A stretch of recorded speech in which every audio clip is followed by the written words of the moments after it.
ഇന്ന് ജനുവരി 7 ഞങ്ങളുടെ 19ാമത്തെ വിവാഹ വാർഷികമാണ് കേട്ടോ. അപ്പോൾ 2007 ജനുവരി 7-ാം തീയതി ആയിരുന്നു ഞങ്ങളുടെ വിവാഹം.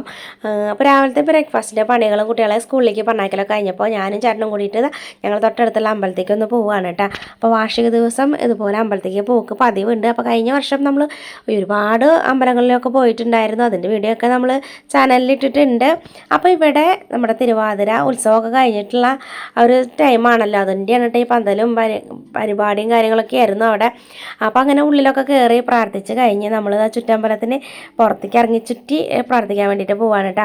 അപ്പോൾ നമ്മൾ അവിടുത്തെ അമ്പലത്തിന് തൊട്ട് താഴെ തന്നെ പാടമൊക്കെയാണ് കേട്ടോ, നല്ല കുളവും ഒക്കെ ഉണ്ട്.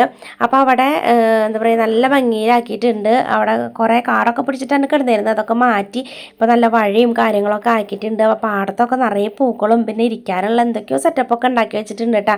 അപ്പോൾ ഇതൊന്നും ഞങ്ങൾ ഇപ്പോൾ അടുത്ത കാലത്തൊന്നും കണ്ടിട്ടുണ്ടായിരുന്നില്ല. അപ്പോൾ ഇതൊക്കെ കണ്ടപ്പോൾ നല്ല ഭംഗി തോന്നിയിട്ട് അപ്പോൾ അവിടെയൊക്കെ ഇറങ്ങിയിട്ട് ഫോട്ടോഷൂട്ടൊക്കെ എടുക്കാനായിട്ട് പറ്റിയ സമയമാണ് കേട്ടോ.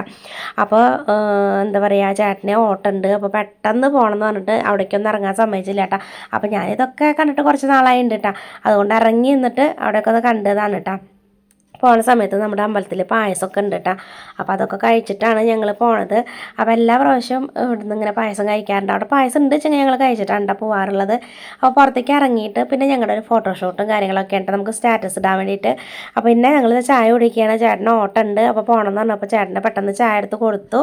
അപ്പോൾ ചേട്ടന് വേണ്ടിയിട്ട് പോസ്റ്റ് ഉണ്ടാക്കി. ഞാനൊരു കാപ്പിയാണ് ഉണ്ടാക്കിയിട്ടുള്ളത്. പിന്നെ കാലത്ത് അവർക്ക് അച്ഛനും അമ്മയ്ക്കും പിള്ളേർക്കും കൂടി കഴിക്കാനുള്ള ദോശയാണ് ഉണ്ടാക്കിയിട്ടുണ്ടായിരുന്നുള്ളൂ. അപ്പോൾ പിന്നെ ഞാൻ ചൂടോടുകൂടി ദോശ ഉണ്ടാക്കി. ദോശയ്ക്ക് സാമ്പാറാണ് ഉണ്ടാക്കിയത്, അല്ലെങ്കിൽ ഞങ്ങൾ തക്കാളി ചട്നിയാണ് ഉണ്ടാക്കാറുള്ളത്. അപ്പോൾ ഇന്ന് ഉച്ചയ്ക്കും കൂടി എടുക്കാമല്ലോ എന്ന് വെച്ചാൽ സാമ്പാറാണ് ഉണ്ടാക്കിയിട്ടുണ്ടായിരുന്നത്. അപ്പോൾ അതും ഒക്കെ കൂടിയിട്ട് ഞാൻ ചായ കുടിക്കുകയാണ് കേട്ടോ. അപ്പോൾ ചായ കുടി കഴിഞ്ഞ് കുറച്ച് തുണികളൊക്കെ കഴുകാനുണ്ടായിരുന്നു. അപ്പോൾ എനിക്ക് വല്ലാത്തൊരു മടി തോന്നിയിട്ടാണ് പുറത്ത് കഴുകാനായിട്ട്. അതുകൊണ്ട് ഇന്ന് വാഷിംഗ് മെഷീനിലാണ് തുണി കഴുകണത്. പിന്നെ ഒരു ഉപ്പേരി ഉണ്ടാക്കാമെന്ന് വിചാരിച്ചു. അപ്പോൾ ഉപ്പേരി വയ്ക്കാൻ നോക്കിയപ്പോൾ എല്ലാതും കുറച്ച് സാധനങ്ങളാണ് ഇരിക്കുന്നത്. അപ്പോൾ എല്ലാതും കൂടിയിട്ടിട്ട് മിക്സഡ് വെജിറ്റബിൾ ആക്കിയിട്ട് ഇട്ടുവിട്ടാണ്. നമ്മൾ ബീട്രൂട്ടും ഉരുളൻകിഴങ്ങും ക്യാരറ്റും അതുപോലെ ഒരു ചെറിയൊരു കഷ്ണം പപ്പായൊക്കെ ഇരുന്നിരുന്നു. അതെല്ലാം കൂടി മിക്സ് ആക്കിയിട്ടുള്ള ഉപ്പേരിയാണ് കേട്ടോ. അപ്പോൾ അതങ്ങോട്ട് വേസ്റ്റ് ആവാണ്ട് പോവുകയും ചെയ്യും. അപ്പോൾ ഈ ഒരു മസാലപ്പൊടികളൊക്കെ ഇട്ടയ്ക്കുന്ന പാത്രം ഞാൻ മീഷോയിൽ നിന്ന് വാങ്ങിയതാണ് കേട്ടോ. നല്ല കോംബോ ഓഫറിലാണ് വാങ്ങിയത്, 2 എണ്ണം ഉണ്ടായിരുന്നു കേട്ടോ. അപ്പോൾ ഇന്നൊരു ഗോതമ്പ് പായസം കൂടി വെക്കാമെന്ന് ഞാൻ പറഞ്ഞതാണ് കേട്ടോ. അപ്പോൾ ചേട്ടൻ പറഞ്ഞു ഗുരുവായൂരിൽ പാൽപ്പായസം വാങ്ങിയിട്ട് വരാം, അപ്പോൾ കുറേ നാളായില്ല വാങ്ങിയിട്ട് എന്ന് പറഞ്ഞിട്ട് പോയതാണ്. അപ്പോൾ ചേട്ടൻ കുറച്ച് നേരം വൈകി 2 മണിയായപ്പോൾ കാണാണ്ടായപ്പോൾ ഞാനൊരു പഴമൊക്കെ എടുത്ത് കഴിച്ചു. പിന്നെ ആൾ 3 മണിയായിട്ടാണ് വന്നത്. അപ്പോൾ ഞങ്ങൾ രണ്ടാളും ഒരുമിച്ച് ഭക്ഷണം കഴിക്കുകയാണ്. ബാക്കി വിശേഷങ്ങൾ അടുത്ത ഷോർട്ട് വീഡിയോ ആയിട്ട് കാണാം കേട്ടോ. അപ്പോൾ ഈ വീഡിയോ ഇഷ്ടപ്പെട്ടാൽ ലൈക്ക് ചെയ്യാനും കമൻറ്റ് ചെയ്യാനും സബ്സ്ക്രൈബ് ചെയ്യാനും മറക്കരുത്.